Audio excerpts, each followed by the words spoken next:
You. Yes, you. You are about to quit. I see it. You're about to throw in the towel after everything you've been through.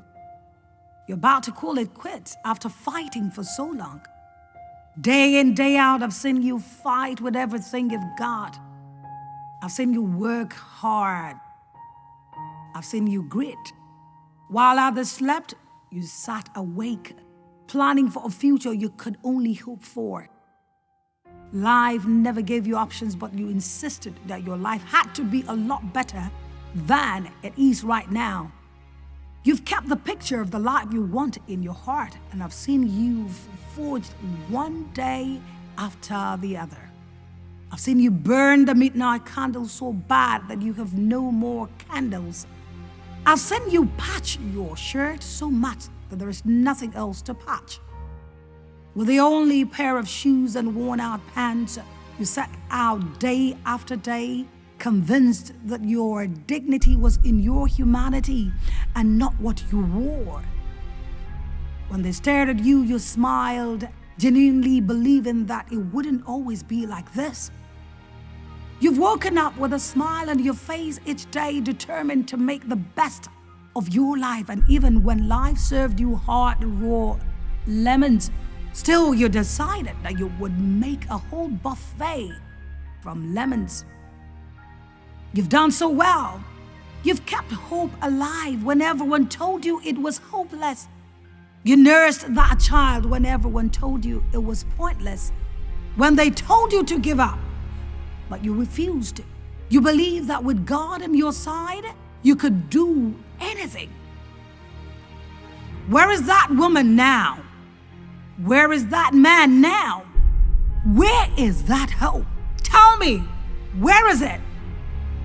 The hope that woke you up each day with a prayer in your heart.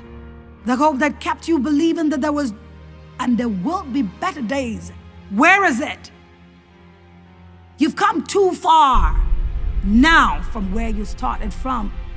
You've kept hope burning when everyone called you a fool. Why would you quit now? The storms never stopped you. You pushed even then. The harshness of the sun could only hurt your eyes. It could never dim your light.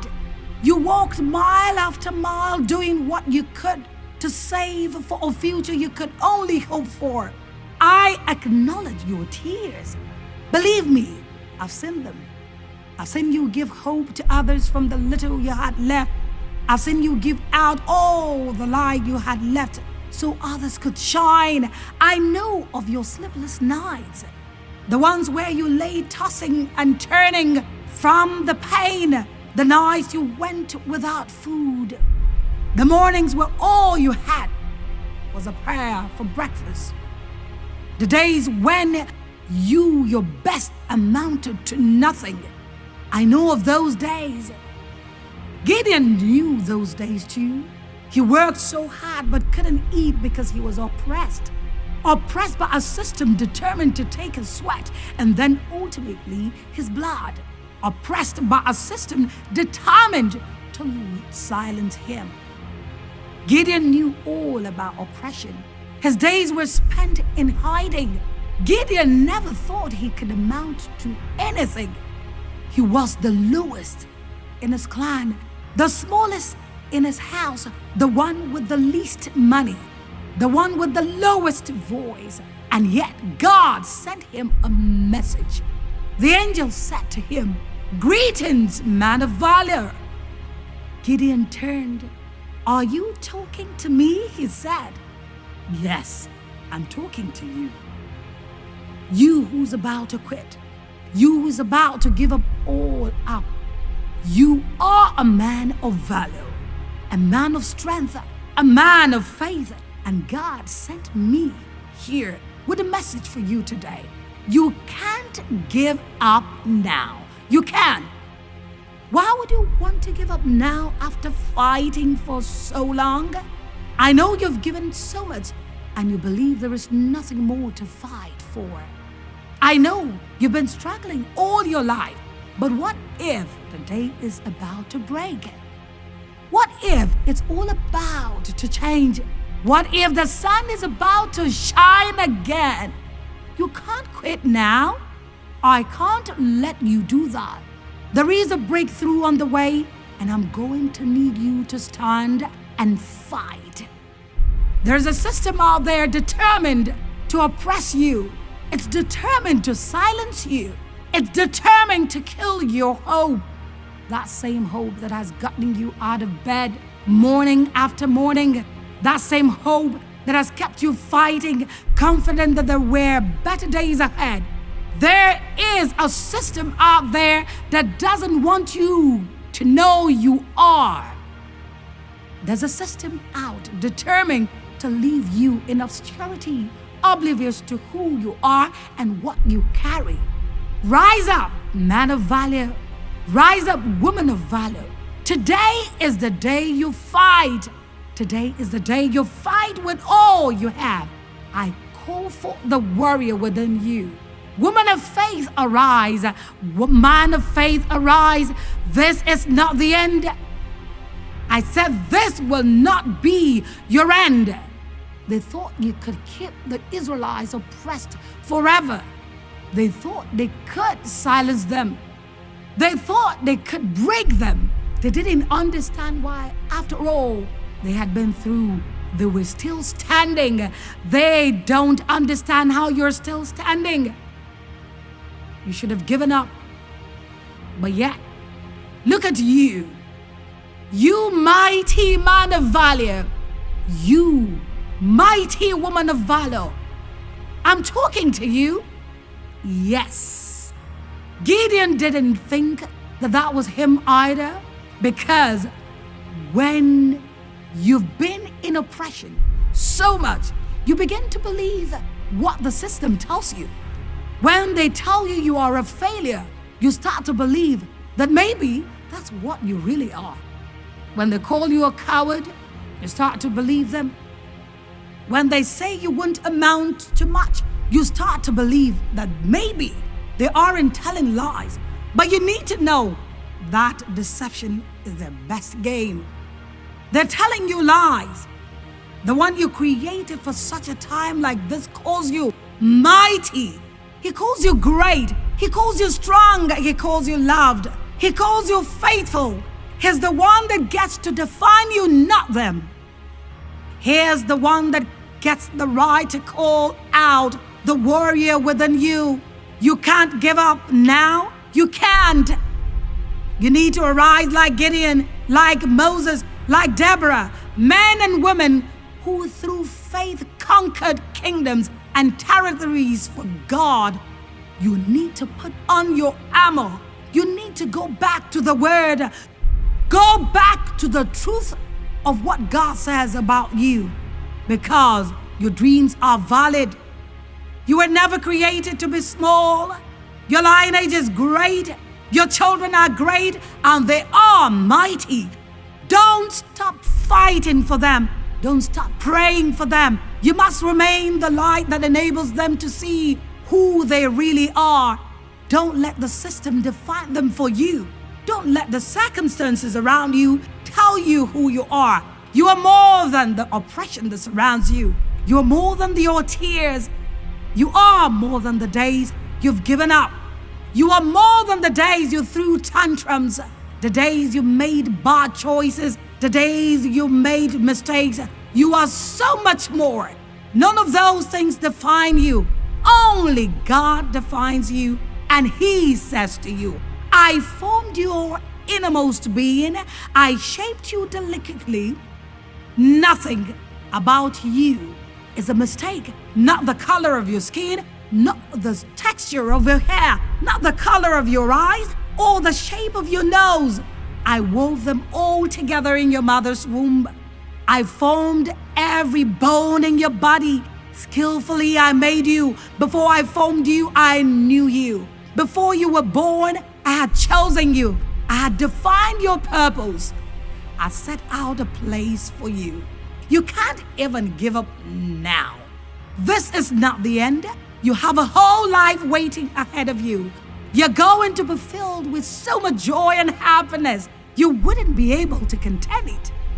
You're going to win so much that you will look back on the failures of the past and thank me because the journey has refined you. The journey has built you up. The journey has built a warrior out of you. Do not believe for a moment that God doesn't see your tears. Do not believe for a moment that you are alone. He says, I am with you, even till the end of the ages. He calls you an overcomer. He just needs you to stay and declare your victory. Go back, finish that degree. Start from the beginning if you must. Go back, do that job. It can only get better from here. Go back and dust that Bible. Pick up that journal again. Read those dreams to yourself once again. Put up that picture once again. Allow yourself to heal from the trauma of your past. Break free from the mindset of the grasshoppers. The one that tells you that the dream in your heart is too big. The one that says God cannot use you because you are unworthy. The one that says the territories are too large for you to conquer. The journey is too far, the path too difficult. Break free. This is your time and your season. Go and conquer. You can't quit now. The mountain is just about to go down. The giants are just about to come crashing down. You're perfect just the way you are. What you have is enough. Your slingshot and 5 stones will do. You don't know it, but they will bring down Goliath. You don't look like much. You don't have much. You've never faced a giant before. Well, neither had David.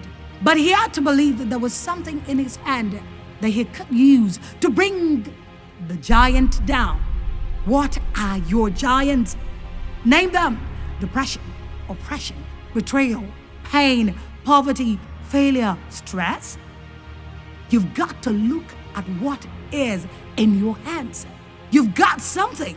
You were made for a time like this. Why would you deprive the world of a gift that you carry? It's okay if the world doesn't recognize you now. They didn't recognize David either. They certainly didn't recognize Gideon. They were the lowest in their clans, ordinary man. They didn't recognize Jael either, or Esther, the orphan. The world called them ordinary, disadvantaged, even not capable of much.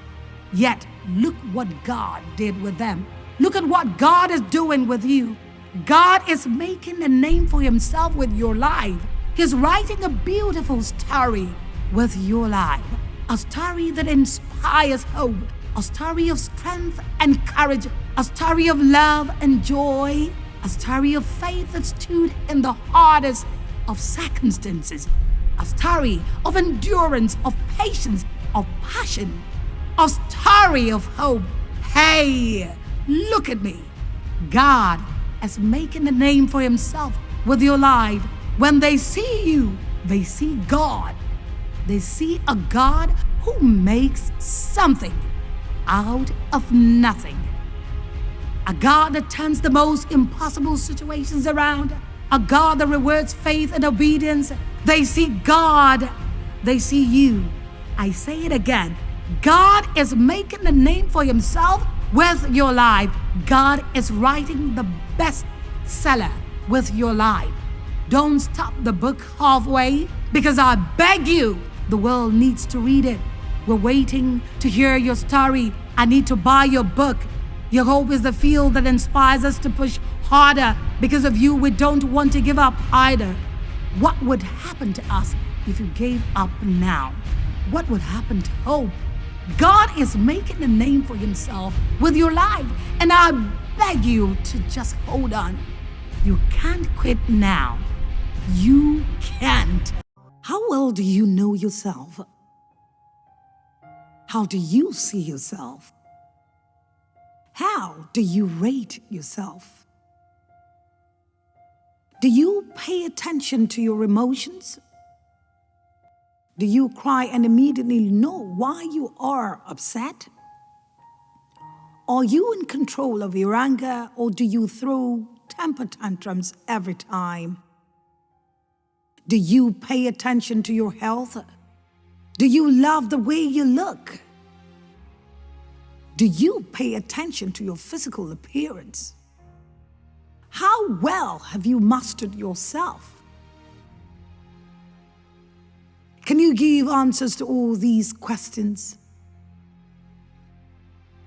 Are you conscious of the food you eat and the clothes you wear? Do you deliberately exercise? Are you satisfied? Or are you happy with your job or career? Do you even know yourself enough to tell? Are you self-aware? What kind of impact does your relationship have on your life? Is it nourishing? Are you in a toxic relationship? Do the people you love drain you or build you up? Questions. I need to ask you more. How you feel about yourself when you are alone is the ultimate test. So you have to be honest with yourself. You must be real with yourself. Are you proud of the life you're living? Does the person you have make you genuinely happy? Are you in control? Or do external forces like relationships, status, and money toss you around? Are you aware of your responses to people? Are you in control of your emotions? Do you own your feelings? Do you know who you are? What are you contributing to this earth? What are you giving? Will you live without a trace that you were here? You see, we all can't help getting old, but we don't have to get old before our time. How do we preserve our lives and ourselves? How do we live intentionally? We do this by mastering ourselves. You become so aware of yourself that you do not live anyhow. It is so easy to master others, and there is strength in that, but you must master yourself. Self-mastery is the ability to control your desires. It is the ability to live in control of your impulses. It is self-discipline and self-control. To be the master of yourself is to fully understand who you are. It means to take responsibility for your life. Now, the first step is to become conscious of who you are. Be aware of who you truly are and what you like. You've got to take time to meditate on the things that get to you and ask yourself why it hurts you so much. Ask yourself why you are happy about something or some things. Pay attention to your clothes and take time to know your style. Why do you even like that style? Pay attention to your thoughts. They always take you into the future or the past. To master yourself is to be self-aware. To be aware is to be present. It means you live in the moment from the time you get up till you go to sleep. You know exactly what you're doing. You know why you do what you do. Mastering yourself is so powerful. It is the power you have within your control. You are the captain of the ship that is your life. Your life is in your hands. You can write your story when you have mastered yourself, and you do so by the choices you make. Everything in mastering yourself is a choice, and truly so. You have to understand that the choice you make creates the life you live. Be aware of the choices you have so you can choose intentionally. When you allow your ego to influence your choices, you won't live well. Do not live in pride. No, master yourself. Learn humility.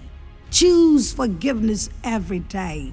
Choose kindness every day. Choose to live in truth and truth to yourself mostly. Master yourself through unending self-work. Commit yourself to get better. Read, learn, meditate, exercise, eat well, set goals, hunt for more goals. Take time to achieve the goals you set for yourself. While you're doing all these, study yourself.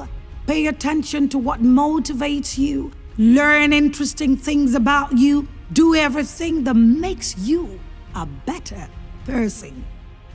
You will notice how strong, happy, and light you will feel. You will notice how focused you will be when you intentionally do things to improve yourself. Do these things every day. Don't stop. Do things that make you feel better about yourself. Do you know what will happen as you do these seemingly little things that help you get better every day? The results pile up on each other. They might not be noticeable at first, but if you are consistent, they begin to grow. You will begin to see how much you have changed for good. Then, other people will see it. Opportunities will rise, and because you have prepared yourself, you will take the opportunities and turn them into mighty testimonies. When you master yourself, you give yourself space to grow in capacity for more even. You see, when you master yourself, nobody, no situation, no one, not a human, not animal, not social circle can take control of yourself. You know what to do. You know what not to do. Always tell yourself the best has not come. Live by this and enjoy your life. There are things alive we hold on to because of so many reasons. One of them is the good memories they remind us of. Some people are too good to let go of because of what they have done for us in the past. Some possessions are too precious to let go of because of what they remind us of. And sometimes letting go can be a good thing, setting you up to receive something better. First, let us look at the categories of things we need to let go of. The number one is things causing you pain. Are you still holding on to something that's causing you pain? Things like unforgiveness. And this goes two ways. Not forgiving others. You were hurt by someone you trusted and you can't bring yourself to forgive them. So whenever you remember them, you are filled with anger and bitterness and pain. You need to allow yourself to experience the freedom of letting go. So when you see them, you'll be at peace and your mind would be at rest. You see, not forgiving yourself is also another. Are you still blaming yourself for that mistake? Yes. If you had not made that mistake, your life would be better by now, or so you said to yourself. Well, you can't change the past, but you can change what you do today to ensure that your tomorrow is better. You must learn to forgive yourself and let every feeling of regret and shame go, so you can be more hopeful and joyful again. And there is this category. There is the holding on to loss. Losing someone or something valuable can be very devastating. Yes, I know that. It sucks out the joy in you and makes you question if life without them is worth it, or if life itself really worth it. So rather than move forward in life, you just count down your days left. And that in itself will not help either. Let them go. Yes, they were a vital part of your life, but now that they are gone, if you do not move on, they will still not return. So there is that kind of traumatic experience. These experiences can affect how you perceive life and deprive you of truly embracing the good things that are coming. Letting them go will bring a healing process that will not only change your perception of life, but experience one that is better. There's also these categories, things reminding you of past glories. I call these type of pain and those that are always backward looking. I know you have those special moments you wish will stay for life, those memories that make up your best days, as we always say.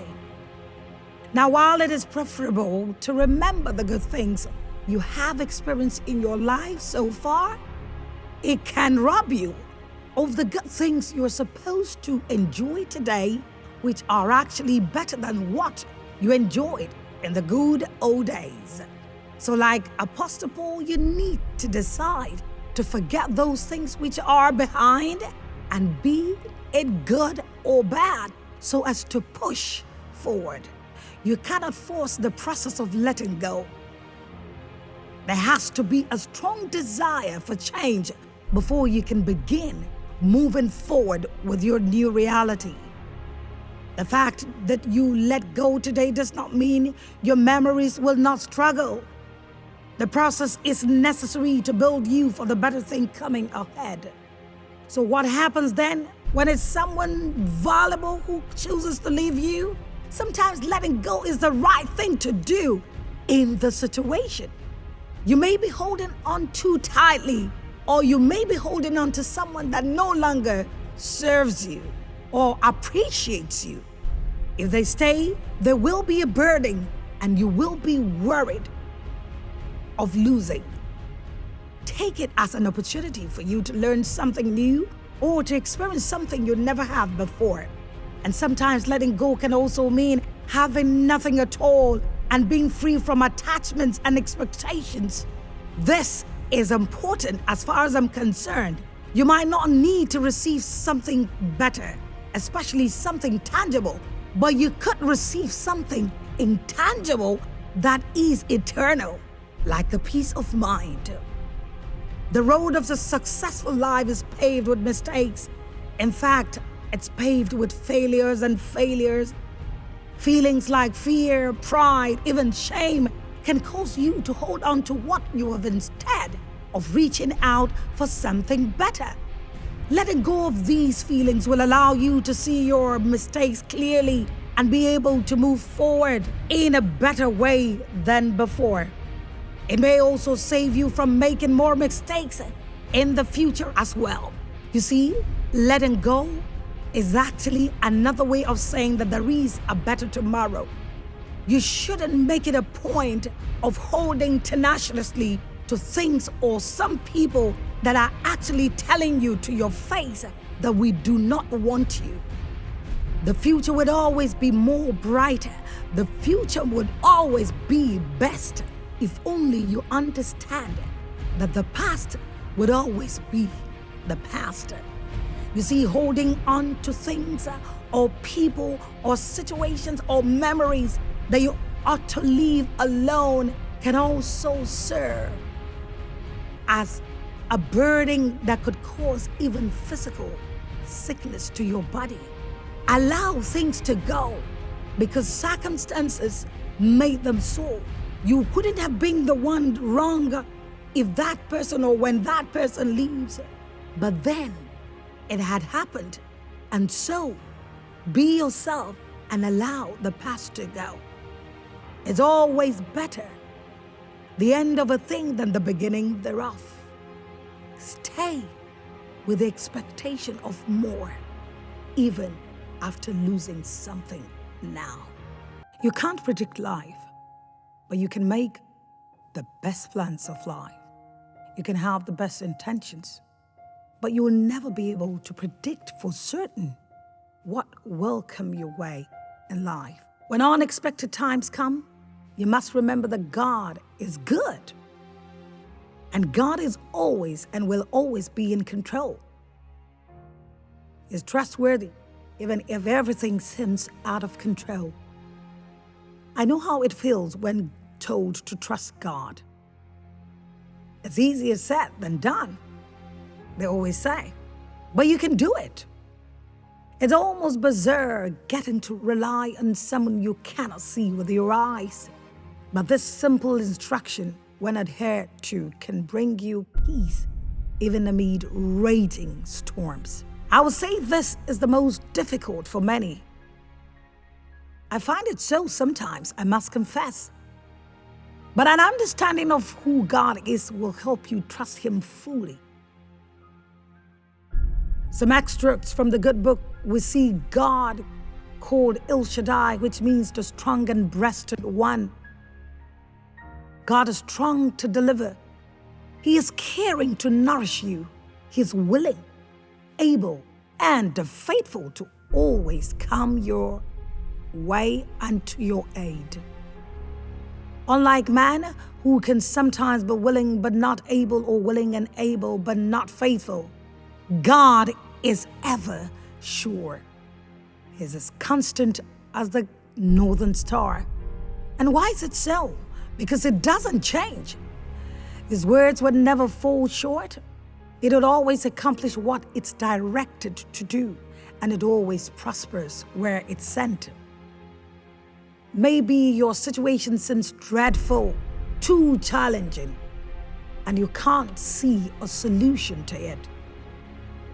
You say your world has come crashing down and shattered into bits that can't be puzzled back together. Many have been there, and many are still there just like you. Maybe you have concluded that it would only take a miracle to get out of this mess. Well, yes, it's true. And I bring you great news. God is dependable. You can trust Him.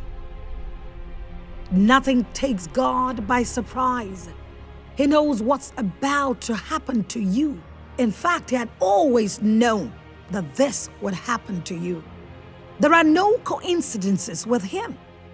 God knows what is going on, all the hows, when, and whys, and the what, and even the where. When you do not know what to do or what will happen next, trust that He does. Follow God's guidelines and commands, knowing that as you practice obedience, He is working out the rest. The Lord is your strength and your shield. Let your heart trust in Him, and He will help you. In fact, He has helped you. God sees you. He sees everything that happens to you. He's Elroy. He knows all He has protected you from. He is your source of protection. You do not need to give it to fear. It is not easy, but free to be joyful. Be free to praise Him with gratefulness from this truth, even when things are difficult. That is trust. You know, someone says if you cannot have faith in God, then switch on to trusting Him. God never changes. He was God in the beginning of time. He is the same God today who transformed lives and performed miracles even back then. You can trust Him because the promises He made to His people throughout are the same promises He makes to you today. God is never worried, so you shouldn't worry. He's never perturbed, and so try not to be perturbed by the circumstances surrounding you. He's giving you strength. You can face anything as long as you can trust Him. There's nothing impossible with God. He does the impossible seamlessly. Trust in Him is the most beautiful thing you can do for yourself. No matter how terrible you think your situation is, it's possible with God. This I can assure you. He has come through for others. He would do the same for you, because there is no variableness and shadow of turning with Him. No doubt about that. You just have to trust God. You know, there's a story about David, who was so confident of his faith in God that he would say, "The Lord is my shepherd. I shall not want." I'm sure you also know that scripture, or you've heard about it. Yes, it's the truth. He can be your shepherd. You know the beauty of a shepherd? A shepherd finds food for the sheep even in the midst of lack, even in dry times, even in drought, even in famine, even when it looks like nothing is ever going to be possible, because the shepherd knows his responsibility. So it is with God. You should say this to yourself often. You believed in lies that have made you doubt the ability of God. No, you can't allow the troubles you face currently to make you doubt God. The troubles are only temporal. Nothing lasts forever. Well, this one doesn't seem to be going anywhere, you say. The longer you wait, the greater the miracle. But hear this, delay is never denial. Yes, you've prayed, you've cried, and it seems like everything is falling on deaf ears. No, God heard you, and He is working it out for you. You must encourage yourself and be strong in faith. Again, nothing lasts forever. Your problems look so big in your eyes, but forget nothing is too big for God to handle. Look yourself in the mirror and say, "I will overcome this one just like the previous ones." Don't let the devil lie to you that you cannot see this through. Don't let fear have its way. You are stronger than your troubles. You are stronger than you even think. And the better news is that the greater one is in you. Yes, you heard that. God is with you. And if God is for you, who can be against you? Certainly, nobody can stand against you. Oh yes, troubles are there, but they are ephemeral. Choose to see the bigger picture in which you are standing strong as the victor, not the victim. Because you are truly the victor, and the troubles are only stepping stones to glory. Head or tail, you win. Make a resolution to trust God completely, even amid dire situations. God set you apart from the moment He created you, made you be a beacon of light in this dark world. Have you realized that you walk in a place and people see you are not ordinary? You give hope to everyone. You have the mark of God on your head. God called you to live a life different from the world, because you are not to blend in among the thorns, but to stand out differently than the rest of the world. You, as one created by God, have been called to be set apart and be holy as God is holy. You don't gain approval from the world. You do not follow trends, because you are the trendsetter. You are the leader. You have a divine purpose. You have been set apart to show the love of God. So you stand out and live in a way that glorifies God. You are a core member of God's family. He has chosen you to do His work here on earth. Through God, you are given an intended purpose to fulfill God's will for His kingdom. It's not easy. You have to work hard and persevere. As you face storms, know that you have been called out from many into fellowship with God. He is ready and willing to reveal His purpose to you. Instead of conforming to the world, you are called to submit to the rules of the one who made you. Your conduct and behavior should be a reflection of your divine calling. The Spirit of God works within you, changing your heart so that you live like you are indeed marked different than those that remain in the world. In all this, you must have the courage to stand out. The choices you make are a reflection of your faith in God. Your action determines if you truly understand that you are man. God will help you to stand out of your comfort zone. It will help you see the greater purpose He has called you to. God has His hand on you for a particular purpose. He'll use other people, dreams, visions, and that still small voice to get you on track. To be marked by God for a particular purpose, He guides our lives differently than you might have had you not submitted to His call. Because He has set you apart, you are already walking into your destiny, walking on your different path. You will feel a pull away from people and things that distract you. But that's progress. Even though we may feel as if we are putting on a shelf and forgotten, we have been set apart for the call of God in our lives. It is during these times that we will find ourselves spending quality time with God as He molds and makes us into His image. He will build character in us so that when it is time to go on to the front lines, He knows we will be ready. He can trust us with what He appointed us for us to do. As it is said, come out from among them and be ye separate.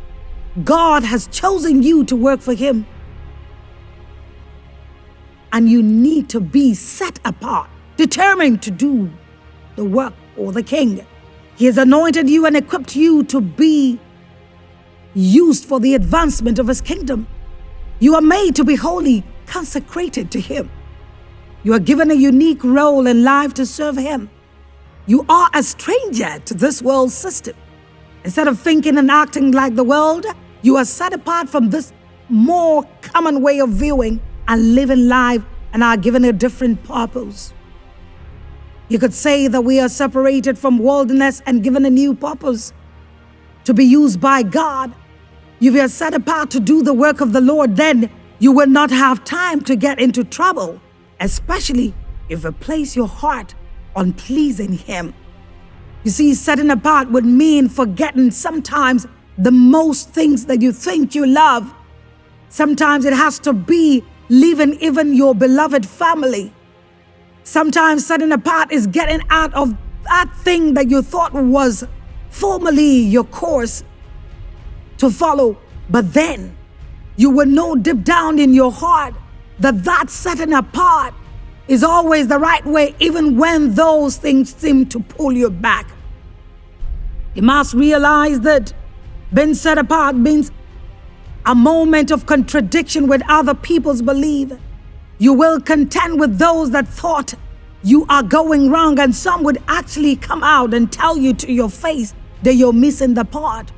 But if you know and you confirm that you know that which you have been pulled to has to do with your destiny, you will endure the scorning, the jeering, and of course the outright condemnation by those you so much love.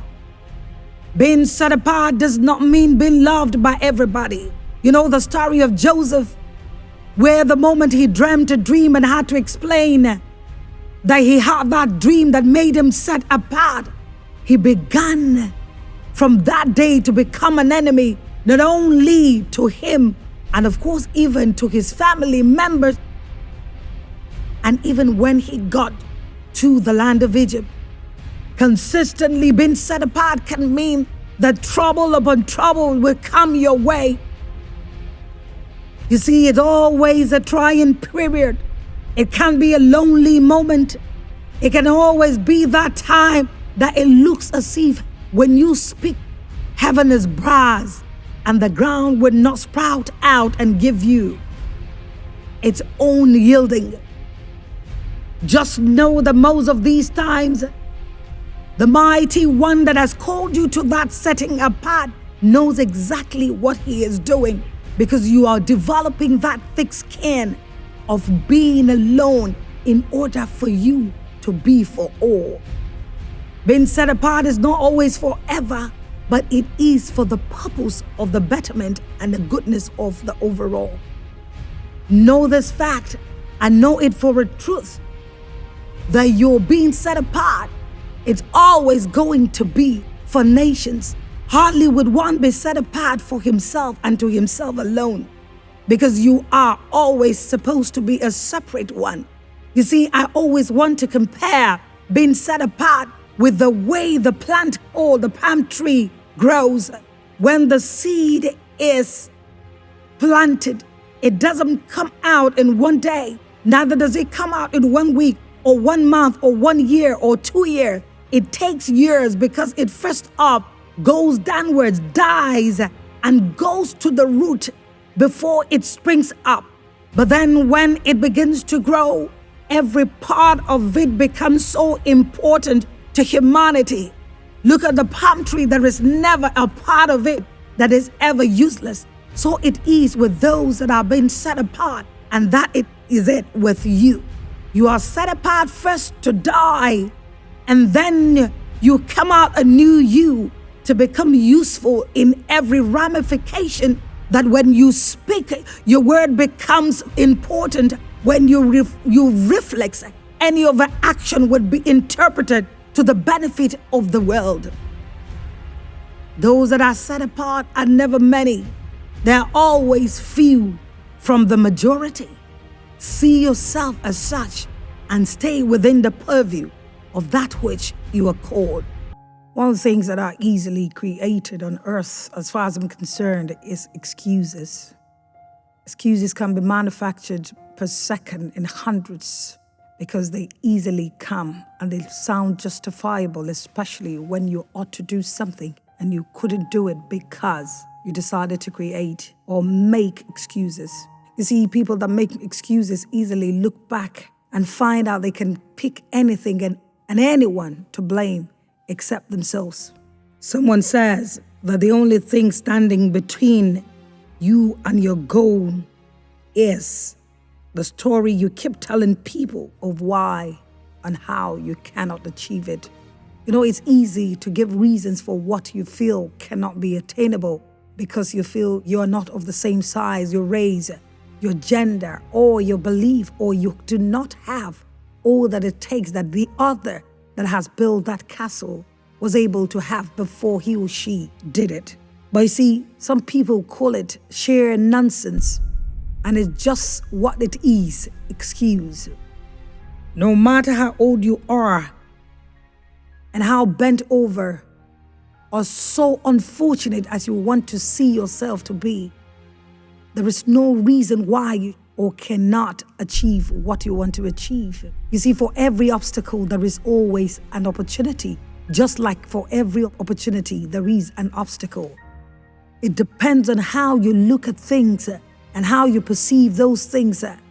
If you want to achieve it, you can do it. You know, someone also says that it's always either a half-filled bottle or a half-empty bottle.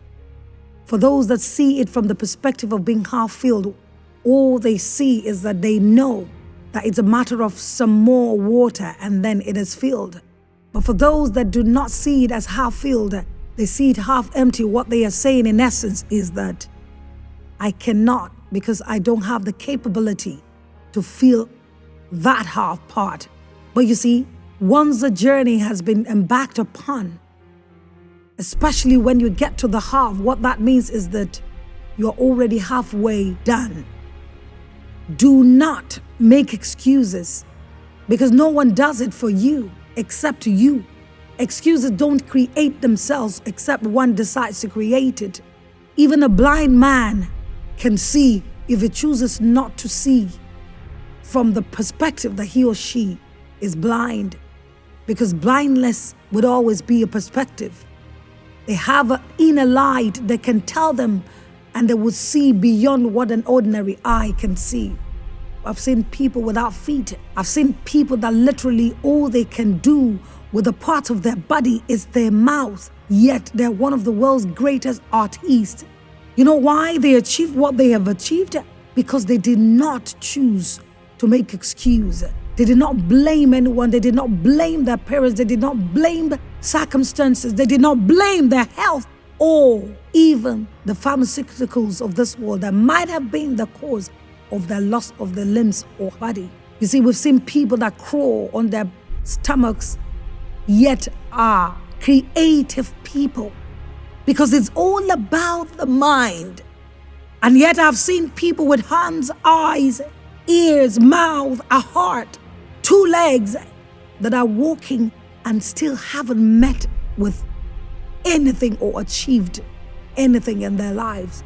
You know, they're those that I say they are perfect human examples of those that make excuses on why they cannot. A story is told, of course, in the good books, talking about the man that was given a talent. Others were given 5, the other person was given 3. And he, because he got 1, felt that the one that gave them is one that you cannot deal with. And so he had to bury his talent.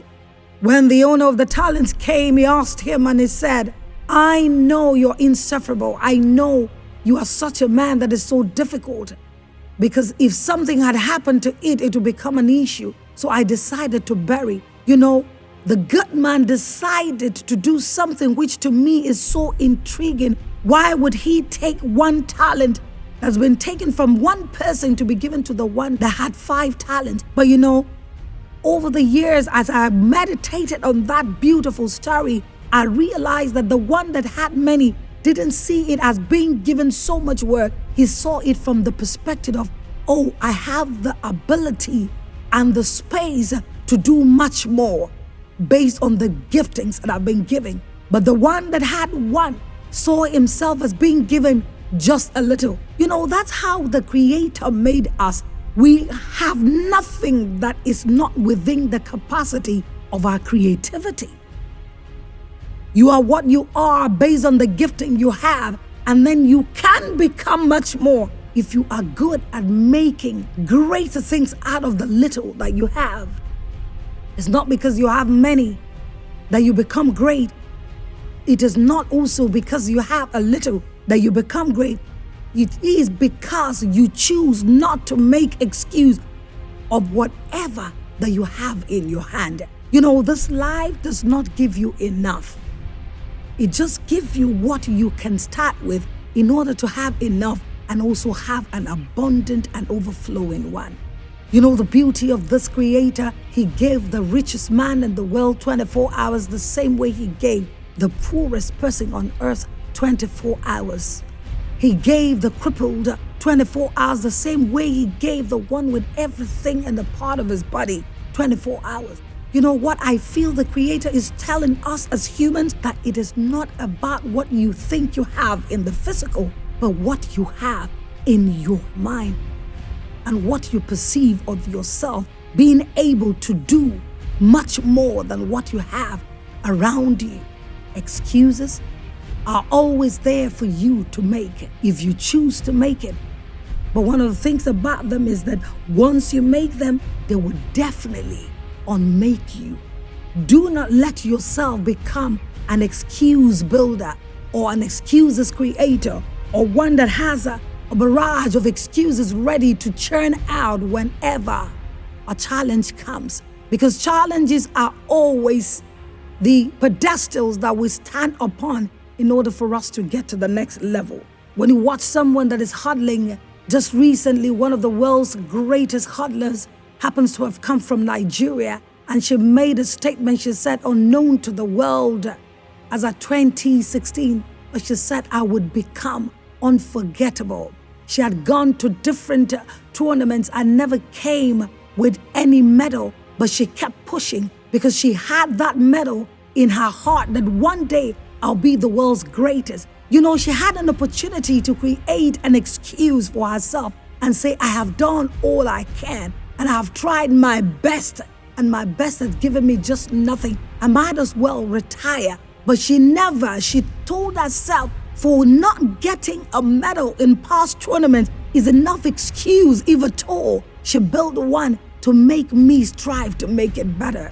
You know, if you must make an excuse at all, let it be the excuse of what should spur you into the next goal for your life. Albert Einstein understood what it is to be a failure. But today we talk about him. There's hardly any book that you don't, in science, that you don't talk about him. He didn't see an excuse that was facing him right in the eyes and he refused to accept it.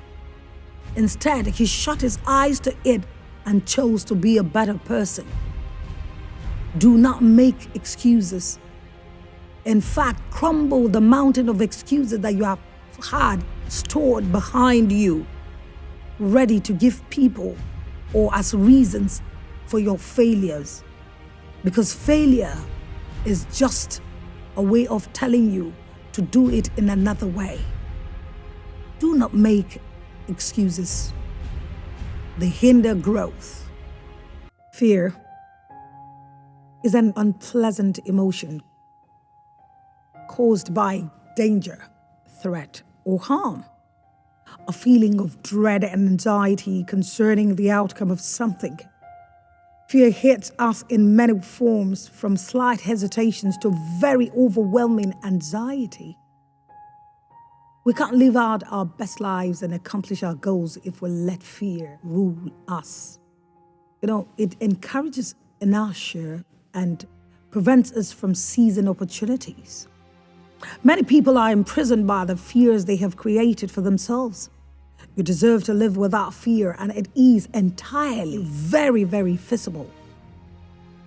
You want to get rid of the fear you feel, not just tolerate it. Fearlessness entails not being scared to take chances in life.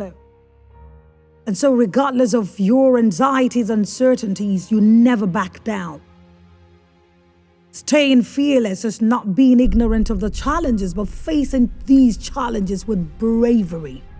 You don't have to be a soldier or a stuntman to be fearless. If you don't give up easily, you're fearless. If you get back up after failing, you're fearless. If you keep trying even after messing up, you are fearless. Anyone and everyone can be fearless. You can be fearless. Choose to take a bold step without looking for excuses to hide. Fear doesn't exist anywhere else except in the mind. When you feel afraid, look to the other side and you will see freedom. Make up your mind today to be done with fear. When one decides firmly to throw out fear, the sick feeling fades itself. Fear eats. It eats to grow. So what are you listening to? Who is in your space? Anxiety only becomes powerful when given power. And stay around people who love, who will fill your mind with things that do not give you anxiety. This is how to deal with fear. You must also learn to listen to the right music. Yes, music soothes, it drives out fear. And of course, with the choice of the right music, you can also watch movies with the right message. Do not be afraid of fears. They're there to let you know something is not worth it. You see, fear is of the devil. It's constantly an enemy. You must realize that it's a spirit. And so how do you deal with it? Face your fears and doubts, and new worlds will be open to you. Everything you want is on the other side of fear. It is only when you are no longer afraid that you live. Let go of anxiety. It's your life. Don't be afraid to live it. Live freely from your heart. You are here on this earth to live and achieve your greatest self. I say the fear is actually facing things that always appear real. There are things that look like they are real, but they're just mirages. Take, for example, when you're on a journey, you see something that looks like water or spilled liquid on the road. The tendency is that you would think that when you get to that place, you would find out there are liquids or something that could make you slippery. But a good traveler understands that that is what is called a mirage. They are not real. They just look real. They just want to make you think that they exist. In fact, they want to make you look like they are stronger than what you have inside of you. Fear is a lie because it comes from the Father who is the father of all lies. Fear is always telling you that you have nothing to offer to the world when everything has been put at your disposal to give to you the strength that is required for you to be who you're supposed to be. Fear definitely is never a package that was given to you by the Maker. You see, one of the things that I admire with young children, babies and other ones, until they get to a certain age of their lives, they're never afraid to pick up on anything. They pick snakes, they go after scorpions, they go after fire. You, the older person, are the one left with the responsibility of telling them that that is wrong. You see, they are bold not to mind that there is danger right there. Now, I'm not trying to tell you to pick on dangerous things, but I am telling you to courageously face those things that would end up becoming danger to your life's destiny fulfillment. Be like that child, because at that time, you would have known what it is to pick your fights and face your Goliath. Be like David, in spite of the stones that you are holding, know that there is a greater one there that would back you up. You know, there are always people that are in support of courageous people than those that are afraid. They always have supporters. A courageous man or woman would always have someone that is ever ready to say, I'm there with you. But the lie of the enemy is to remind you that you are always alone. We're always faced with the universe telling us that we can do it. Amidst the voices of lies, amidst the voices of sicknesses and diseases that tells you that even this sickness will kill you, there is a voice that tells you, if only you can arise and speak to that body of yours, you will receive your strength back. Do not be afraid. You know, there is always something that would give you the reason to be afraid. But looking right there opposite it, there is something or someone telling you you should come up. It's like that child that is learning to walk. First off, he rises and wonders if only he can reach the father or the mother.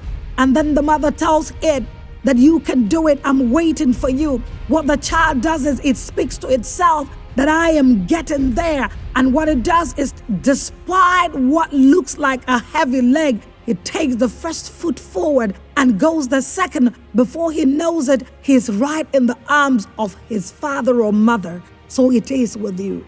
On the other side of fear, there are many cheering you ready with their open arms, telling you you can make it. Take the foot and then the next one. And then before you know it, you are there. And when you look back, you realize that that which called itself fear was nothing but a pack of cards before you. Stay fearless. Staying fearless, living despite things that scare the living daylight out of you. Because even in darkness, you can still stay fearless. Remain fearless. You are a person with big dreams. So you do what any person with big dreams, ambitions, and goals would do. You get up every morning and practice your skill. You read a book, go for an interview, or take an online course. You do what you should do. You are committed. You are disciplined. You are very hardworking. You put in all the efforts that has to be done with what would typically help you achieve your goals. You do all these, yet you fail. You don't get the job, you don't get the scholarship, and you don't understand why. It's not even the first time. All that is in your head is, what is keeping me from reaching my goal? I put everything I have into these plans. Am I going to fail all my life?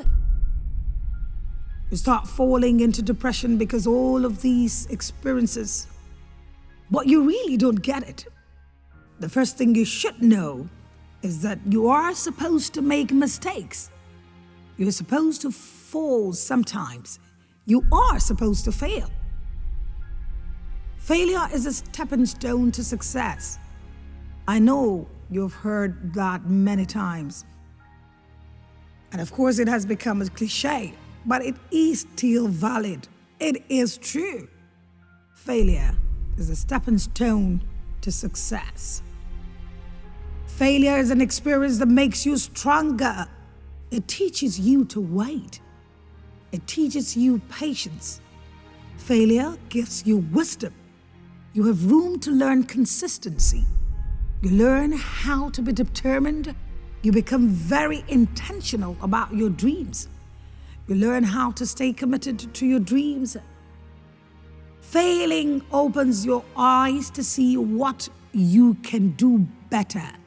So fail hard.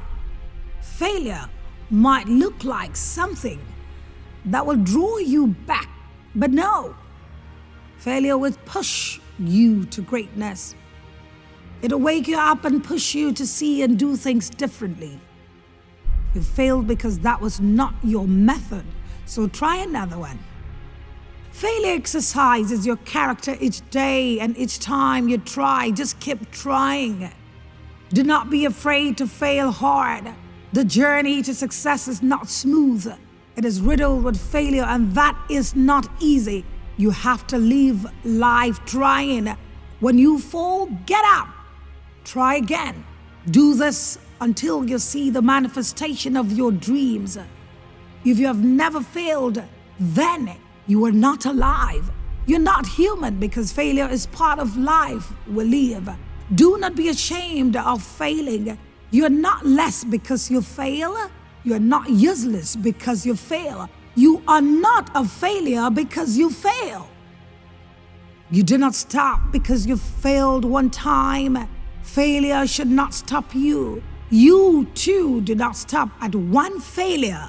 Look at your goal and be encouraged to keep moving. Do not stop until you achieve your dreams.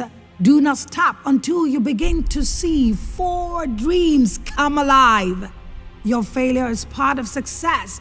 Do not stay sad when you fail. Always continue. Keep it moving. Learn why you failed and move on. Fail hard so you will be stronger. Failing should not be the end of your story. It should be the start of your comeback story. Great people never stopped at failure. That's why they are great now. No one likes to fail, but it happens. Let it motivate you. Let it drive you to drive more. You are a winner. Winners decide what failure means to them. See failure for another lens. Fall hard and fail hard, but do not let failure stop you. Let it push you to grow. The only way for you to stop failing is to die. As long as you are on this earth, you will fail and make so many mistakes. The moments must not define you. Do not be ashamed when you fall. Do not be afraid when you fail.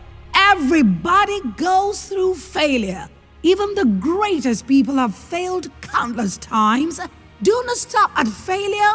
Fail hard and let it be your stepping stool. Decide that you will be better next time. Failure is nothing but a powerful lesson to a winner. You declare to yourself, I will be far better next time. The only way failure becomes the end of it is if you quit. Keep going because it's only a hurdle. You will overcome it. Don't quit. Keep going. Keep pushing. You will get to where you want at the end. Let the failure push you to a higher level. You don't fail because you failed. but you failed because you failed to try to fail. Failure is actually telling you that you tried and it didn't get right, and that means that you could try again. So failure in itself is a flip side of what success would eventually become.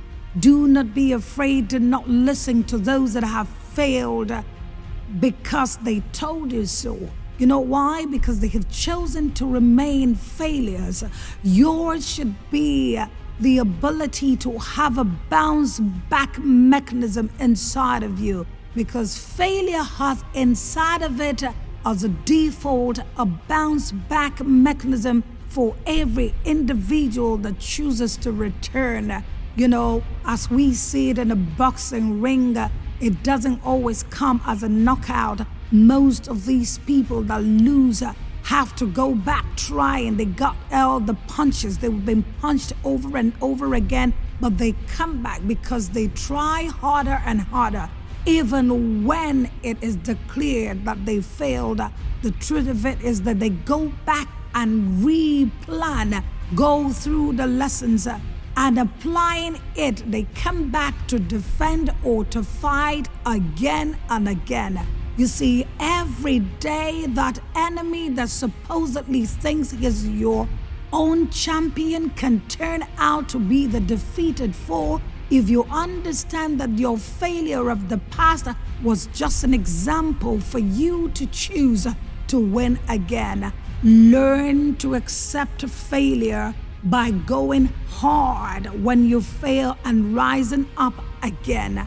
Applying the words and the lessons that come out of it are a great advantage for those that return bigger, stronger, and better. So what are you doing right now? Learn all the lessons from failure. Apply these lessons and come out better and stronger. Do not be like people who quit when they are so close to success. They got so close to seeing their dreams, but they let go. Do not be that person. Fail hard. Use the failure as a fuel. You can change your circumstances one day at a time by taking small steps towards making your life better. But just remember that each step will take time and effort. But if you keep moving forward, eventually things will get better. We always start at the beginning. Everyone does. The first step to achieving any goal is to understand the basics of the goal itself. Once that's complete, then you can move into the next step, working on your fundamentals, the foundations of what makes up your goals and how those foundations will help you achieve them. The process starts with these two steps. One, understanding where you are now and where you want to be. And then building an understanding of what makes you or makes up success in life. Now, I have no idea where I am going, but the path is always unfolding in front of me. It's okay not to know where you're going. It's okay to take your time and enjoy the journey, even if it takes years. It's okay that this thing called life may be hard at times and confusing, but it will always be worth it in the end. So, what are you doing about your life? Do you rather sit down and mope and complain and make comparisons with others' progresses and other people's nonchalance to you? Do you feel obligated or entitled to people taking care of you? Do you want to use excuses behind your background and say that you ought to have been done this way or that way? Do you feel so used by people because people have taken you for granted and you want to use it as a reason to stay back. You don't need to. So rather than worry about tomorrow, focus on today. Look out for that answer, even in that question. Because you see, in life, for every obstacle, there is a solution. Just like in every solution, there is yet another obstacle. It is one test to the other. You must tell yourself this gospel truth, that no one owes you just like you owe no one. Your life ought to be taken by you, and the focus on it to make good out of it should be as a resolution within you. Sometimes you need to feel yourself again, because you need to take a break. You need to tell yourself the truth, because you cannot overwork yourself and express yourself in rigorous forms and expect to have great productivity. They say all work without play makes Jack a dull boy, and that's the truth. The brain needs to rest, and so you need to take time alone so that your brain can reset itself and remind yourself of what is important in life, like friends and family.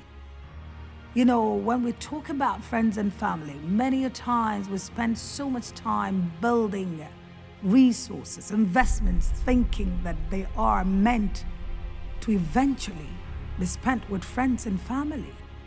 But when you look back at the time you have achieved all of these, you realize that the friends and family have also far gone, and you lack a memory that should keep you going when you too get old. So you see, it's okay if you don't get things right away. Sometimes taking steps towards self-care requires patience as well as faith that things will eventually come together for you, if only you allow yourself enough space between them. Take your time, rejuvenate, recreate, reorganize yourself, change space, change if you must, even within yourself, your pattern of thinking, your approach to life. Give yourself a priority and tell yourself what comes more important than the other. You see, lumping things together can be frustrating, because when it comes to delivery, you wouldn't know what comes as important to you. You take your time and listen to your inner mind, knowing that the answer will eventually come, because you know yourself much more than others know of who you are. Nobody can tell you better than you telling yourself you. There is a connectivity that God gave to you and your spirit. When you understand to communicate with your spirit, taking your time and taking a break would not be a difficult thing. You see, they say jack of all trade and master of none. This saying is so important because those jacks try to impress others, forgetting that it's all about expression. Using every time and opportunity well gives you an edge for reinvigorating yourself for future purposes. It's taking time, or whatever you're doing, but the truth of it is that pace is still a way to the destiny. Never be tired of it. Build it one upon itself, a bit upon another bit. You don't need a chunk much more than you can chew. But then, keep going. Keep doing it. Be consistent, be disciplined, and keep moving. But then, if there is a need to take your time, you need to take time for yourself. Do it as a religion. Do it because it is you that is all about. Do it because at the end, the naysayers would see reason with you. Do it because you will be satisfied having accomplished that which you had always desired to. Take your time. Do it. It's very important, even now. Here's the story. One day, there was a heavy downpour of rain, and 3 men brought out their empty containers. One brought out a basin, another a barrel, while the last person brought out a small tank. The rain lasted for just 20 minutes, and when they all checked their empty containers, they were all filled to the brim. One more container was also filled to the brim, a reserve well, which was 10 times the size of the containers combined. So that 20 minutes of rain was so abundant that it could fill any container put under it. So whatever anyone got was limited by the size of their container. The moral of the story: the rain's capacity cannot be measured by the container it filled, but each man will judge the rain capacity by the container it filled. The same way with how we see God. God is so limitless that you cannot have enough of Him. That is why when God fills you up, you have no choice but to overflow. Still, how you see God determines how much of His abundance you receive. God is so liberal that He desires to give you all He has in store for you. But how big is your container to receive it? The size of your container can limit God and what you can receive from Him. What is this container I'm talking about? Your mind. Yes, your mind is your life's container. Whatever your mind conceive, your life can receive. If your mind can conceive millions, you will surely become a millionaire. If your mind can conceive healing, your body will surely be healed. If your mind can conceive a better life, your life will become better. That is why the next thing after getting saved is to renew your mind. Do you remember? Because without renewing your mind, your faith will be limited and ineffective. For your faith to thrive, your mind must be able to conceive what you are believing in God for. That is why the key to answered prayers is to believe you have received them, then you will have them. Where do you think you can receive a thing first before having it? In your mind, of course. Now that you understand your mind's role as a container, how can you limit God? Number one, you limit God when you do not trust Him.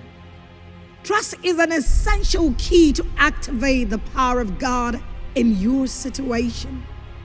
So when you do not trust God, you block the access to His power working you. Number two, you limit God when you are afraid of the sacrifice He might demand from us. Most times we are afraid of what God will ask of us, so we do not take that step. It is when you act on God's instructions that you experience His mighty power working in and through us. Number three, you limit God when you depend on yourself. One of the things you do is try to solve problems by yourselves. And we are very limited as humans. Without God, you cannot do much. And if we depend on ourselves, God will not be involved in the affairs. Number 4, you limit God when you allow your feelings to dictate your life. Have you ever felt so depressed that you think God is not around? It is only when we feel good that God is around us. When your feelings dictate your life, you do not acknowledge God in your situation, and He won't be able to direct you. Number 5, you limit God when you sin. Sin robs you of approaching God with boldness, and if you cannot approach God, you cannot ask for help. Then God will not be able to intervene in your life affairs. Why should you take away the limit of God? God is infinite being and cannot be limited by time or space. Yet, being an infinite being, He cannot interfere in the affairs of earth without our involvement and request. We, on the other hand, are finite beings, meaning we have limitations. So for us to do more, we need to tap into the infinite nature of God. It is how much permission we give God that He will access. The capacity of our mind determines the measure of our permission we give God. God is not an interloper. God is not an interferer. God does not go where He is not invited. Is that not a surprise? Knowing that God that is all-knowing and everywhere, yet He does not enter your space. You see, God respects our decisions. And that is why in the first place He created you in His image and after His likeness. He takes decisions and agrees with Himself before He does something. And that is how He created you. You have to accept it. But then God would never do anything outside His will. His job is to convince you and to make you understand that when you believe Him, He will do what He says, because He does not lie. And His word is yea and amen. You need to understand that God's intention is to give you as much and as far as your eyes can see. He told Abraham, He said, as far as your eyes can see, if you cannot count the stars in the sky or the sand on the seashore, that is how much I have. You see, just like the analogy I just gave you, what you bring to God is what He feels for you. Ask God as far as you can.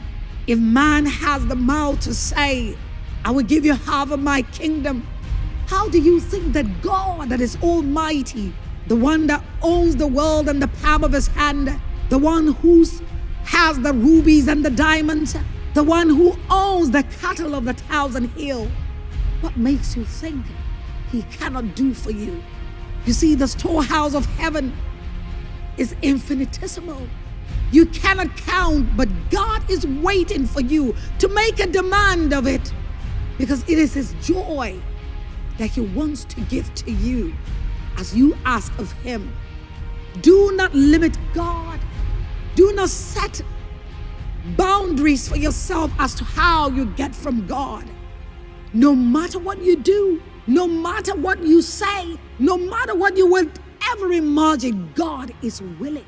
If only you can understand that God cannot be limited. So, take off the limits by increasing your capacity and the capacity of your mind. Do not limit God. To dream big is to see life higher and better than it is presently. To dream big is to envision your future brighter than it currently is.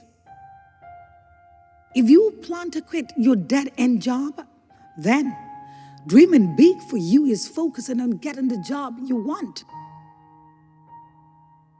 If your current dream is to make enough money to support yourself, dream bigger by imagining living comfortably and being able to support additional family members too.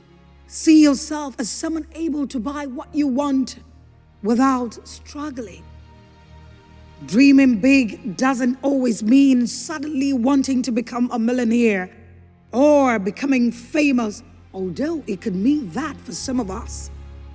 It just requires you to set your sights and mind a little higher. Dreams go hand in hand with your goals. You should make them. They are realistic. See yourself doing better and begin to plan. To achieve all the goals, you have to believe in yourself. If your self-worth, self-confidence, or self-esteem is low, you will have a hard time dreaming big, because a lot of people are going through self-esteem that is so low. You will always ask yourself why you deserve that incredible thing, because these are the questions that people with low self-esteem and low self-confidence ask. That's why the first step to dreaming big is to build your self-confidence. Try to remember times when you succeeded in doing something you set your mind to. You remember? Look for examples of when things turned out great for you, even better than what you expected, and see yourself doing greater. Because life is about elasticity. You increase as the day goes by. You go after a Herculean task that you've won, and another comes to you because there's one battle to the other. But the beauty of it is when you think big, you will always conquer one and look forward to another. If you could that then, you can so much more do now. Look for role models in your life or in media that have dared to dream big and achieve more than was expected of them. They're all everywhere. If you find it tough to recognize your ability to achieve big dreams, remember this: you are not competing with anyone. No one is better than you, and you're not better than anyone. That means you deserve no less than other people. Your only competition is you. You push yourself to become the better you. You make yourself the better you. You work hard at becoming a much better you than you were before. Now you see, fear is real. Wherever you strive for something bigger, you will have to learn new things. You might even fail at the start, but it doesn't matter. Keep dreaming big. See yourself at the top. That is why you must associate your big dreams with a growth mindset. Your dreams are valid regardless of people's opinion. Don't wait for someone to validate you. They will come to fruition even if it doesn't look like it right now. I want you to keep dreaming. Write what you see. Write your vision and make it plain. Begin to arrange things to bring your dream to manifestation. Learn something new. Read a book. Improve yourself. Get ready to live with a dream as reality. Work on it daily. Regurgitate on it. Say it. Pace it. Let everyone know that this is your dream. Make it very clear. Let others read and say it to your hearing. Speak it up to yourself. Everyone is afraid of a failure, but it will happen regardless. When you fail, get up, wipe your tears and dream even bigger, because that's what successful people do. Don't define your success with another man's progress. You are different. You are set apart. You have a different dream entirely. So why should other people bother you? Ask yourself if certain fears are what's preventing you from dreaming big. Are you scared of how big your dream is? Don't worry. You can handle it. Trust me, if you wouldn't, it wouldn't have appeared to you. That's why you have to improve yourself, grow in capacity as your dreams are bigger. Grow your plans. Do not overwhelm you. Take it step by step. It is possible to get scared of success than failure. You may have failed plenty of times. It's not a big deal to you anymore. But success, yes, it scares you, so you stop dreaming. You don't know who successful you would be. Would you like an imposter in your own skin? No, you won't, because you're ready for that life. You are as big as your dreams. You are as big as what you see, so do not worry.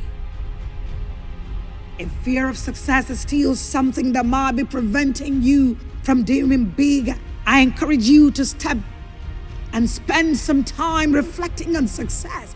Work to shift your definition of success to match you. Maybe being a billionaire or a celebrity isn't a kind of accomplishment that you want. That's okay. Search for clarity. What is the version of prosperity that you actually want to strive for? Think about it, but do not stop dreaming. Dream so big until it breaks your limit. The starting point of great success and achievement has always been the same. It is for you to dream big.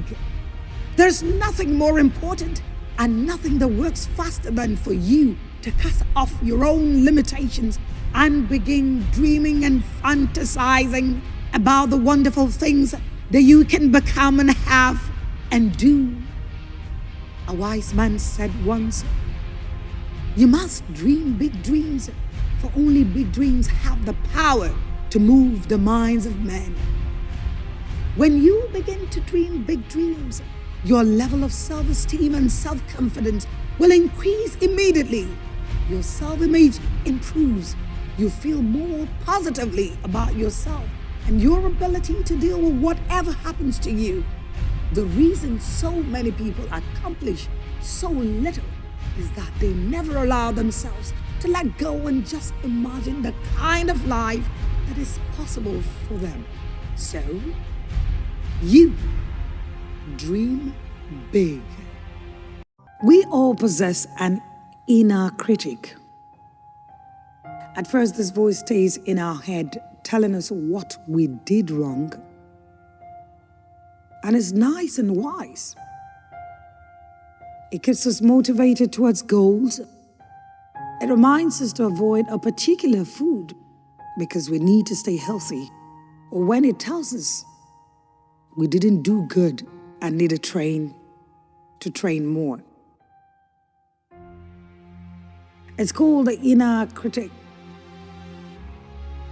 The inner critic is great until it is not. This wise voice can prove to be more harmful than helpful when it pushes from critic to excess negativity. It becomes negative self-thinking. You grow and begin to find yourself becoming too critical of yourself. You start to always critique yourself. Nothing you do is ever enough for you. You get into the realm of excess negativity, and these pessimistic thoughts will only bring you down. You see, negative self-thinking is something that you confront from time to time. It comes in many forms. It also creates significant stress, not only to you, but to those around you if you are not careful. Negative self-thinking can take many forms. It can come plainly like, I can never do anything right.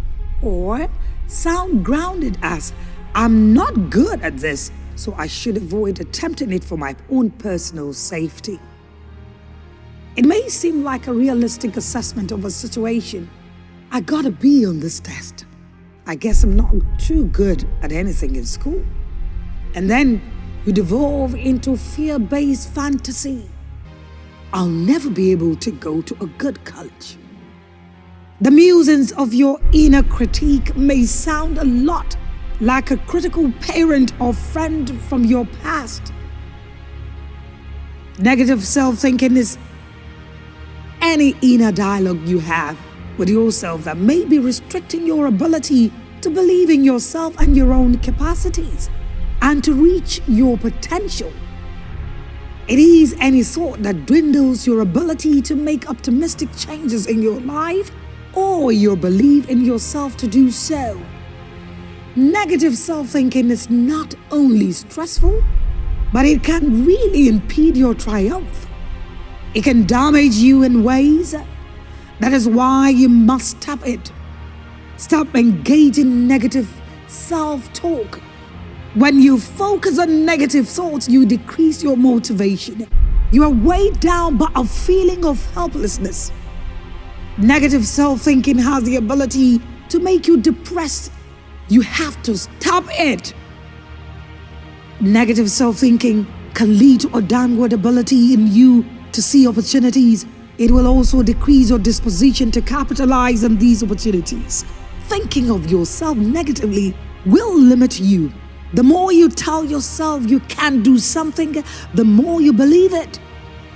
Perfectionism is not always attainable, but you will struggle to be perfect instead of just being good at what you do.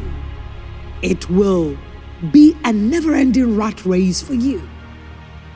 High achievers tend to do better than their perfectionistic or negative self-thinking counterpart because they are naturally less overwhelmed and are delighted with a job well done. They don't pick it apart and try to zero in on what could have been better. The constant self-criticism will make you seem needy and insecure, or you turn your negative self-talk into more general negative habits that bother others.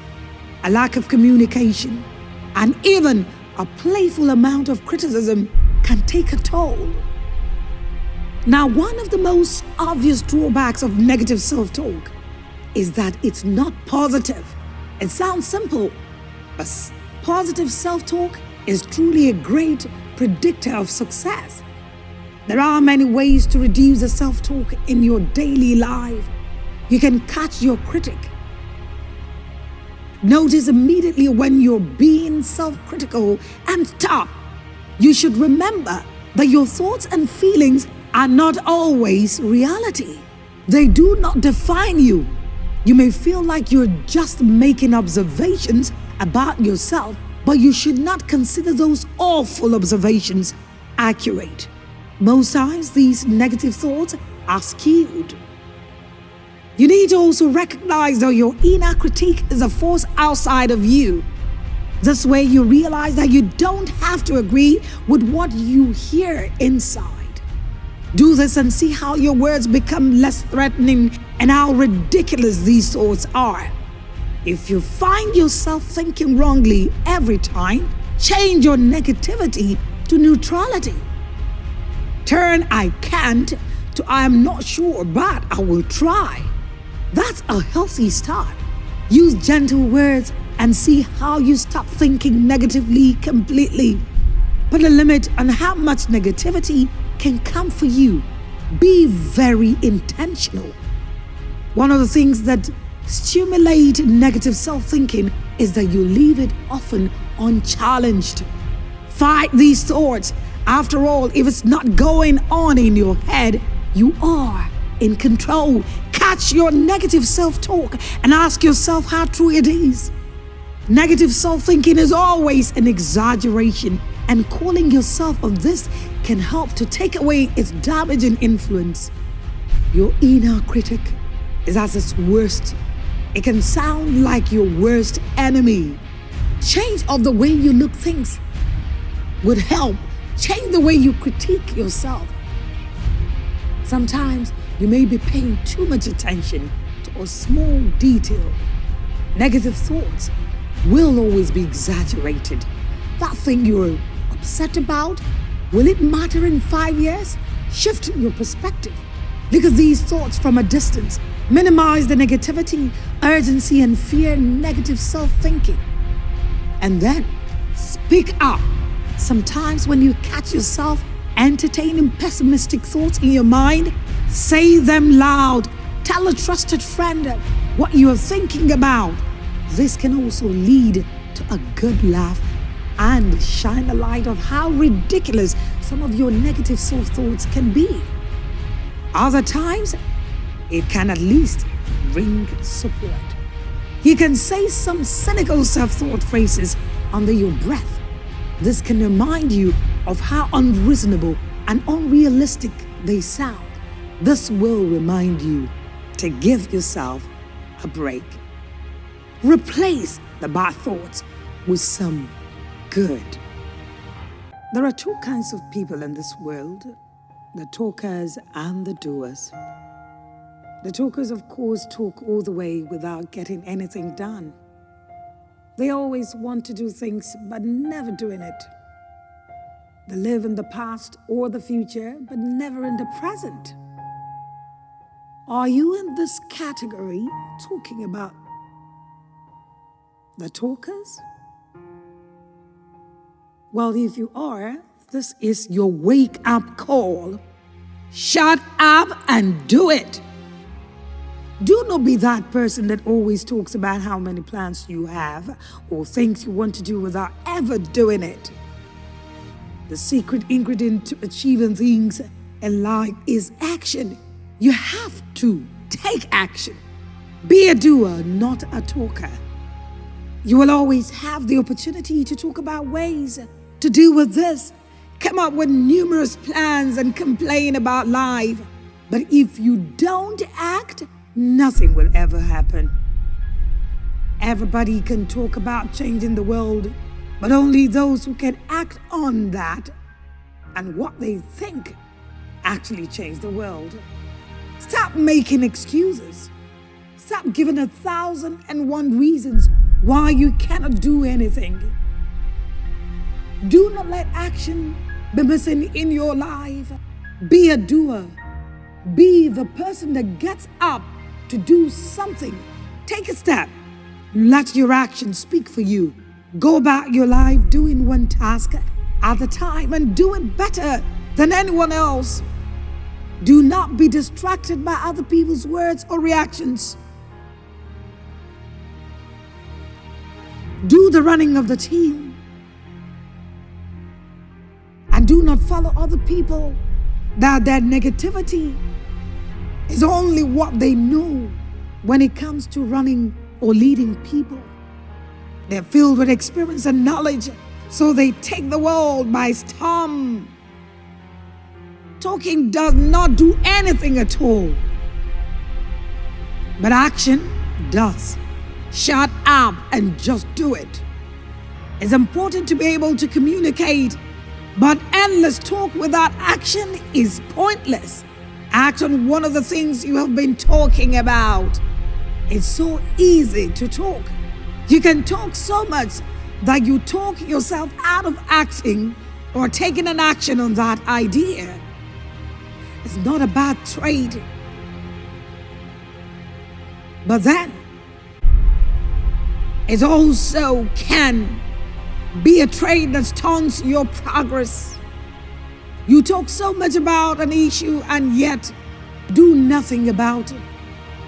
Don't be the person that loves to tell others about what you want to achieve and how you envision your life, and yet 10 to 15 years down the line, you are nowhere near attaining your vision. All you have done is successfully talking about it. Do not stay dreaming and talking about what you want. Aggressively move towards achieving it. It's quite healthy to dream and talk as long as a dream is a motivation to take action. As long as your talk pushes you to attaining heights in life. You see, being a doer keeps you in motion. You will be in the natural food of exchange in every facet of life. You don't have to run around physically, but you might do mental work. Maybe one of your goals requires you to do something. Just do it. Vision without execution is just hallucination, says Henry Ford. You are what you do and not what you say you will do. Don't talk, act. Don't say, show people. People don't trust words always, but they trust actions most of the time. People won't believe you You are what you say you are until you show them. Silence is luxurious.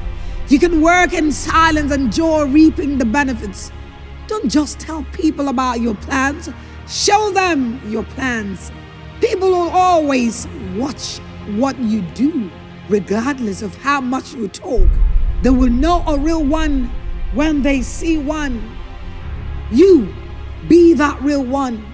Shut up and start doing it. Take action. Say it and act it. You see, action always comes with a resolve. And it comes as a result of that which you've spoken and still want to do it. You see, people that take action are easily those people that stand out amongst the crowds. People that do all the talking are easily also found amongst the crowds, but then within the negative pedestal. Each time you say anything, just know that behind that word there is the ability and the capability, if only you can rise up and take action to it.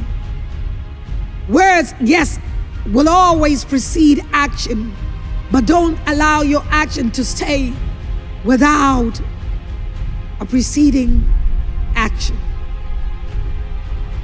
You see, many people have talked themselves out of where they're supposed to have been. They have given off their dreams to other people, a lot of talk, while those that sit listening took action.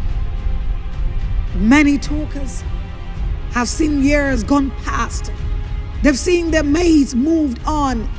They've seen many people achieve just one statement compared to their many words.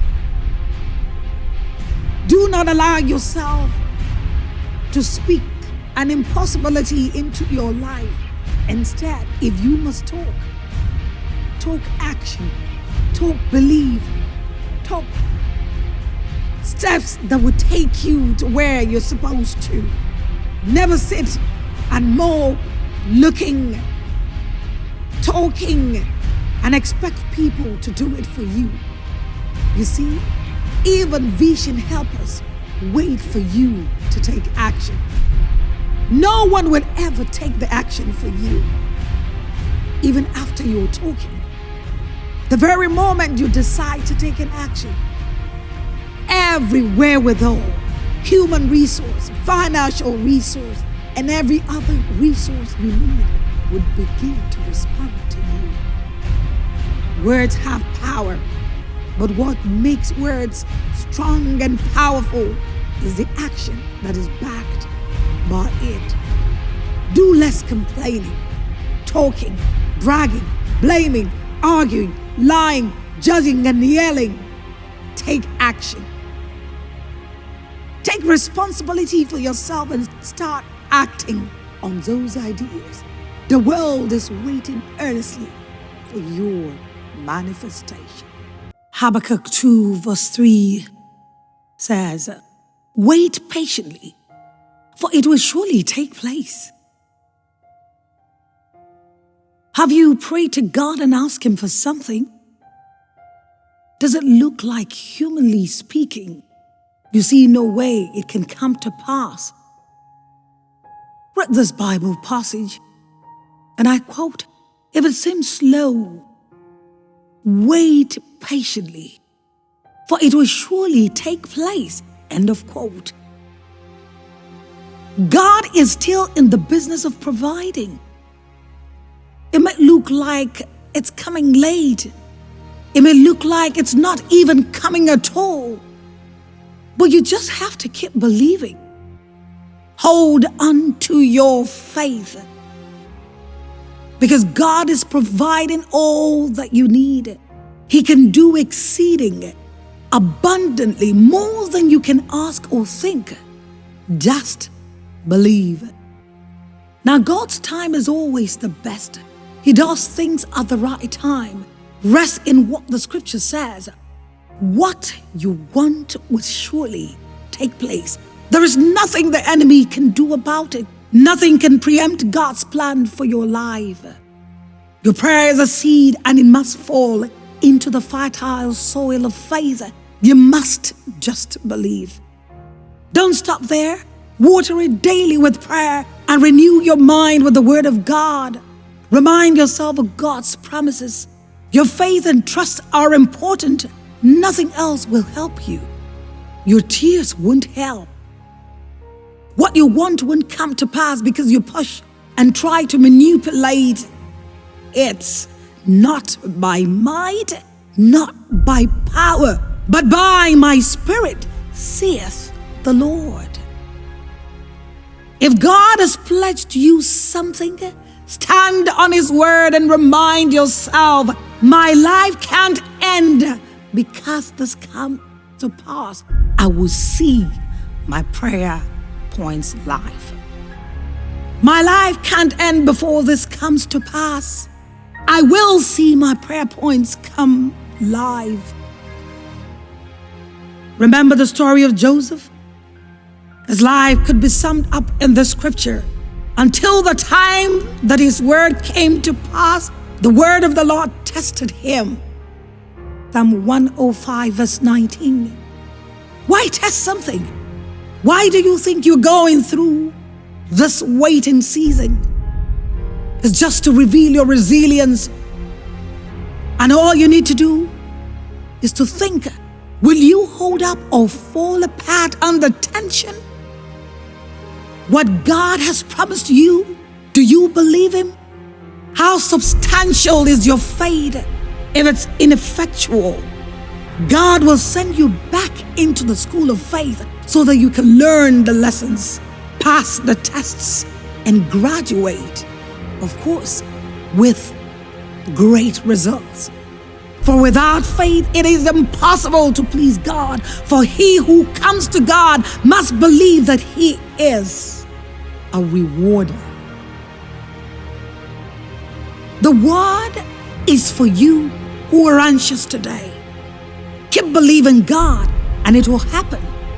Do you need courage, strength, money, and patience? When you put your faith and trust in God, God will meet all your needs. Just keep believing. Trust me.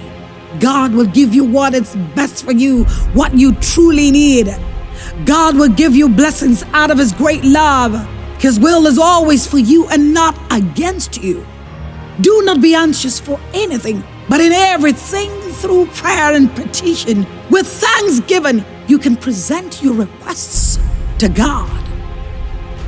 God will never forsake those that seek Him. He will provide for your financial, physical, and spiritual needs. You just believe and hold on to His words. Trust that He loves you, and at that right time, you will get what you need. God is still in the business of providing for you. He will help you through your business. He will provide help through men. Rely on Him. He will never let you down. My God will meet all your need according to His glorious riches in Christ Jesus. Philippians 4:19 says, when Paul penned these words down, he was speaking from an understanding. Ever since he had become a Christian and a missionary for the Lord, he had faced almost every need imaginable. He had been thrown in jail, he had faced persecution, he had suffered at the hands of those who loathed him. But God had faithfully met Paul's necessities every step of the way. God had never let him down. Whether in surplus or hunger, jail or in freedom, Paul had encountered God's providing hand. The same God that did this. God is aware of what we require. He promises to meet our needs.